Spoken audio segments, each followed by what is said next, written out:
Hello friends, law की information और knowledge देने वाली विधिक बोध यूट्यूब चैनल में मैं एडवोकेट रोहित कुमार सिंह आप सभी का स्वागत करता हूं। आज से हम लोग इस चैनल पर सीआरपीसी पढ़ेंगे। सीआरपीसी अर्थात क्रिमिनल प्रोसीजर कोड 1973। तो चलिए शुरू करते हैं वीडियो को। सीआरपीसी जैसा कि हम लोग जानते हैं कि यह क्रिमिनल्स को सजा देने के लिए जो प्रोसीजर बनाए गए हैं, प्रक्रिया बनाया गया है, वही क्रिमिनल प्रोसीजर कोड कहलाता है। तो इसके अंतर्गत दो पक्ष होते हैं। एक पक्ष होता है पीड़ित पक्ष और एक पक्ष होता है अपराध करने वाला व्यक्ति। अर्थात इसमें दो पक्ष हो गए, एक विक्टिम और दूसरा क्रिमिनल। तो हम लोग कह सकते हैं कि आपराधिक कानून के क्रियान्वयन के लिए निर्मित दंड प्रक्रिया संहिता सीआरपीसी अर्थात क्रिमिनल प्रोसीजर कोड कहलाता है। जैसे हम लोगों के पास क्रिमिनल्स को सजा देने के लिए, क्राइम के लिए आईपीसी है, इंडियन पेनल कोड। तो उसके अंतर्गत हम लोगों को क्राइम के बारे में बताया गया है कि किसे क्राइम कहेंगे। मानो किसी ने चोरी किया और आप कह रहे हो कि वह चोर है, लेकिन चोरी की जो परिभाषा है, जो बताया गया है कि चोरी किसे कहते हैं, वो वाकई में चोरी है भी या नहीं। क्योंकि किसी भी वस्तु सामान को अगर डिसऑनेस्टली उन्हें बताए बिना अगर ले लिया जाता है तो वह चोरी कहलाता है, जो कि 378 में आता है और इसका दंड 379 में दिया जाता है। तो ये सारी चीजें एक प्रक्रिया की तहत होती है। अर्थात इसमें दो तरह की प्रक्रिया हो गई। एक प्रक्रिया जो पुलिस करती है, अर्थात एफआईआर लॉन्च करना, उसके बाद इन्वेस्टिगेट करना, एफआईआर कॉपी को फिर कोर्ट को भेजना। तो एक प्रक्रिया यह, और दूसरी कोर्ट में जब वह एफआईआर जाता है तो कोर्ट के समक्ष एविडेंस प्रस्तुत करना होता है, ट्रायल होता है और उसके बाद में जाकर के वह व्यक्ति या तो मुक्त होता है या फिर उसे सजा दी जाती है। तो इन सारी प्रक्रिया को हम कह सकते हैं कि यही है क्रिमिनल प्रोसीजर कोड। तो अगर परिभाषा के तौर पे देखें तो हम लोग कह सकते हैं कि पुलिस प्रक्रिया एवं न्यायालय प्रक्रिया के बाद न्यायालय द्वारा मुक्ति या सजा सुनाया जाता है। अब बात करते हैं सीआरपीसी की स्टार्टिंग से, कि जो सीआरपीसी की शुरुआत हुई 1973 से हुई। अर्थात सीआरपीसी के जितने भी सेक्शंस वगैरह लिखने थे, तैयार करने थे, मानो एक बुक लिख दी गई, कानून लिख दी गई 1973 में, और इसे राष्ट्रपति के द्वारा मंजूरी 25 जनवरी 1974 को मिल गई। हम लोग जानते हैं कि जब राष्ट्रपति के द्वारा मंजूरी मिल जाती है तो वह कानून बन जाता है। कोई भी बिल हो अगर उसे मंजूरी मिल जाए तो वह कानून बन जाता है।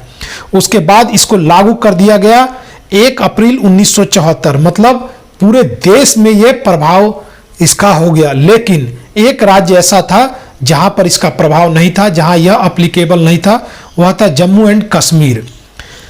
अब बात करते हैं कि इसमें कुल कितनी धाराएं हैं, कितनी अध्याय हैं और कितनी अनुसूचियां हैं। तो इसमें कुल 37 अध्याय हैं। अध्याय क्या होता है? जो हेडिंग होता है, मोटे अक्षरों में हम लोग किताबों में पढ़ते हैं, उसी को अध्याय कहते हैं, चैप्टर कहते हैं। तो कुल 37 चैप्टर्स हैं। और कुल धाराएं, धारा अर्थात सेक्शन 484। अब धारा और सेक्शन क्या होता है? जब किसी चैप्टर के अंतर्गत सीरियल वाइज लिखे जाते हैं नंबरिंग के साथ में, तो वही सेक्शन कहलाता है और यही संविधान में आर्टिकल कहलाता है। अनुसूचियां, जैसा कि हम लोग जानते हैं संविधान में 12 अनुसूचियां हैं, इसी तरह से इसमें 2 अनुसूचियां हैं, शेड्यूल है। और कुल फॉर्म्स मतलब जो प्रारूप है वह 56 है। तो इस तरह से 1973 में जो सीआरपीसी बनाई गई थी, उसमें इतने सारे अध्याय, धाराएं और अनुसूचियां थी। अब इसी सीआरपीसी को संपूर्ण भारत में 31 अक्टूबर 2019 को लागू कर दिया गया। हम लोगों को पता है कि इससे पहले जम्मू एंड कश्मीर में 370 लागू था। संविधान का जो आर्टिकल है 370 वह लागू था। अर्थात वहां पर एक अलग ही कानून चल रहा था। उस कानून का नाम था आरपीसी अर्थात रणवीर पेनल कोड। लेकिन 370 के खत्म होने के बाद 31 अक्टूबर 2019 से इसे हटा दिया गया और वहां पर अब सीआरपीसी अर्थात क्रिमिनल प्रोसीजर कोड के तहत ही सजा दी जाने लगी। तो इस तरह से सीआरपीसी में कुछ धीरे धीरे इसमें बदलाव होते गए। एक बात और इसमें ध्यान रखने वाली है कि नागालैंड, असम के जो ट्राइबल क्षेत्र हैं उसमें 8, 10 और 11 चैप्टर लागू नहीं होते हैं। तो ये थे कुछ बेसिक्स सीआरपीसी के बारे में। तो अगले लेक्चर में हम लोग जानेंगे इससे कुछ जुड़ी हुई बातें जो हम लोग को सीआरपीसी समझने में बहुत ही आसानी होगी, जैसे वारंट क्या होता है, समन क्या होता है, एफआईआर क्या होता है, बेलेबल नॉन बेलेबल क्या होता है। तो इन सारी चीज़ों को अगर हम लोग ठीक से समझ लेंगे तो आगे इसकी प्रक्रिया को भी समझने में आसान होगा। और एक बात और, जो लोग सोच रहे होंगे कि केवल स्टूडेंट्स के लिए है, ऐसा नहीं है, क्योंकि जब किसी भी देश में कानून लागू होता है तो ऐसा मान लिया जाता है कि वह कानून पूरे देश के नागरिकों को भी पता है।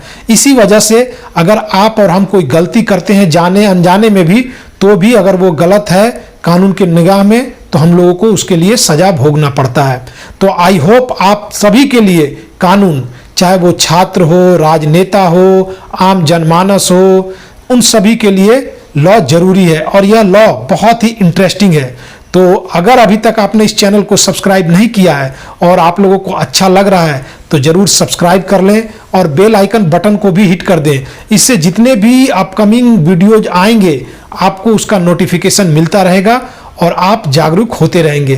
तो फिर मिलते हैं नई लेक्चर में, तब तक के लिए जय हिंद, भारत माता की जय।